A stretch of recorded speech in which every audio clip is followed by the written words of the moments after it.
Teman-teman, assalamualaikum warahmatullahi wabarakatuh. Kali ini saya akan melanjutkan video yang tadi pagi ya. Nah, jadi videonya itu saya jadikan dua versi ya. Yang pertama tadi itu kita sudah membahas tentang bagaimana cara membuat tabel foreign key ya. Jadi seperti itu. Nah, terus misalkan setelah kalian membuat tabel foreign key, kalian isi. Nah, saya menggunakan tabel yang kemarin, terutama database yang kemarin. Nih, toko Irfan, ya. Yang pasti saya sudah membuat tabel barang, dan yang kedua saya sudah membuat tabel pembeli dan transaksi. Jadi ketiga tabel ini sudah terrelasi, sudah ada foreign key-nya. Nah, yang pasti yang pertama ya, yang pasti kayak gini. Kalau misalkan kalian pengen tahu kolom-kolomnya, kalian klik aja di plusnya ini. Nah, ya, itu kan sudah ada. Nah, ID barang di sini sebagai primary key ya. Terus di sini ada lagi ID barang, berarti di sini sebagai foreign key ya. Nah, lalu lanjut ke sini teman-teman. Nah, kan ini kolom, oke. Berarti lanjut ke ini tabel transaksi. Nah, tabel transaksi di sini ada ID transaksi sebagai primary key dan ini ID barang. Jadi ID barang ini akan terhubung ke sini. Nah, sudah terhubung maksudnya. Sudah terhubung di ID barang punyanya tabel barang. Nah, jadi kayak gitu.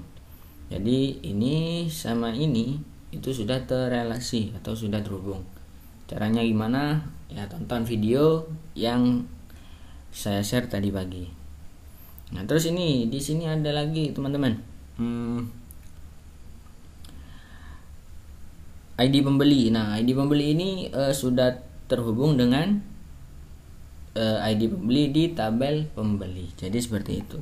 Nah, misalkan nih ya, saya sudah menyediakan query masing-masing dari setiap tabelnya. Ini query dari query editor dari tabel barang ya. Ini. Terus di sini query editor dari tabel pembeli. Jadi diurutkan. Ada 3 tabel atau tabel yang kedua yaitu tabel pembeli. Kemudian yang ketiga ini tabel transaksi. Jadi di sini barang beli ya, kemudian transaksi. Jadi seperti itu. Misalkan, oke. Lanjut sekarang ke materinya ya, yaitu bagaimana cara menampilkan data dari 3 tabel ya. Misalkan dicampur maksudnya ya. Oke. Di sini untuk menampilkannya saya menggunakan query editor lagi ya. Caranya gimana? Kalian tekan plus ini atau klik plus ini. Lalu nanti akan muncul new query editor kayak gitu. Oke, lanjut. Sekarang misalkan saya mau menampilkan select. Yang pasti select ya. Oke. Tapi sebelum itu teman-teman, kita harus enter dulu. Kita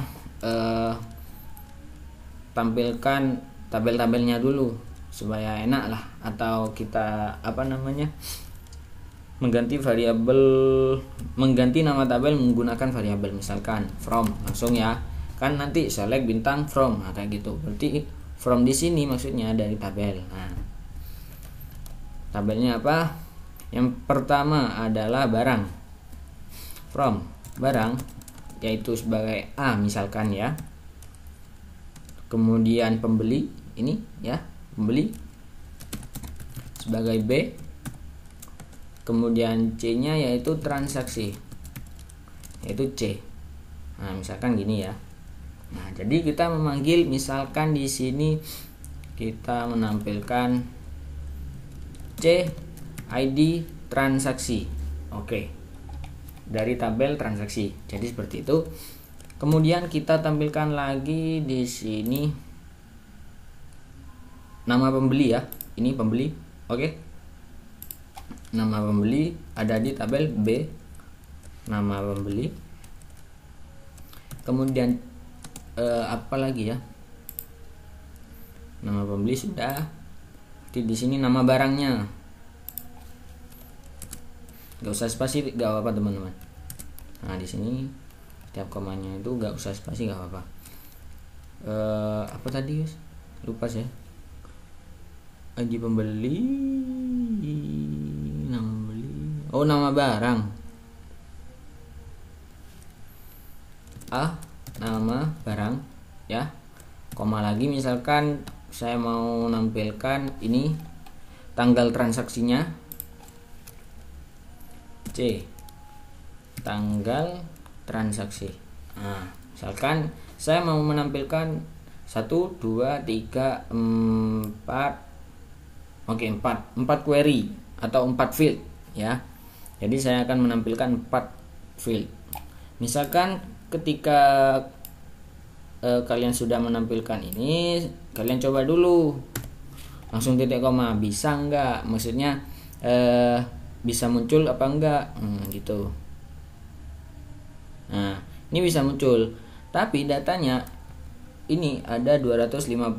Nah, kalau begini itu masih kurang fix ya. Maksudnya masih belum benar. Nah, caranya supaya benar, nah, kita harus menampilkan atau kita itu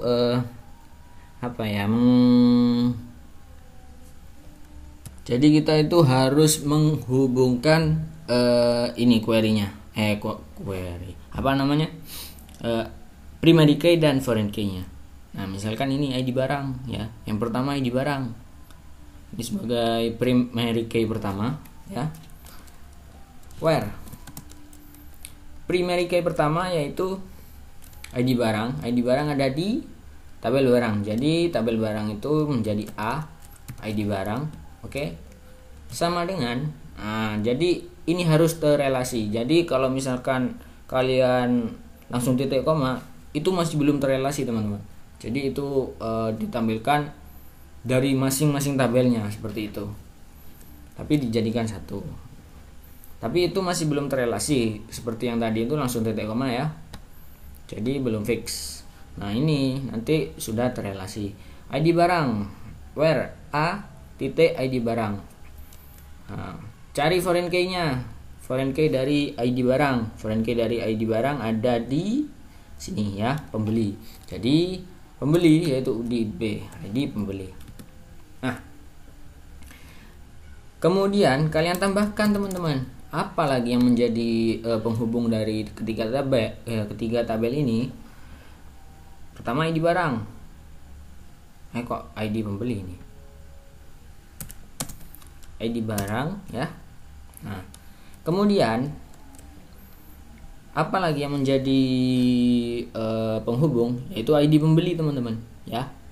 Jadi ID pembeli, ID pembeli ini ada ID pembeli, jadi seperti itu ya. Ini ID pembeli, terus ID pembeli.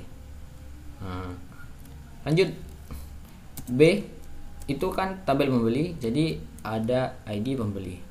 Ini maksudnya primary key dari tabel pembeli. Foreign key-nya apa? Nah, foreign key-nya yaitu di tabel C, teman-teman. Apa yang menjadi foreign key-nya? Jadi ID pembeli. Nah, seperti itu. Kemudian langsung kita play. Nah, jadi seperti ini. Ya. Nah, tampilnya seperti ini. Sekarang coba kalian kerjakan soal pretest yang kemarin itu ya. Caranya ya hampir mirip seperti ini. Oke, semoga bermanfaat. Jadi intinya ini primary key 1, ini foreign key ke 1.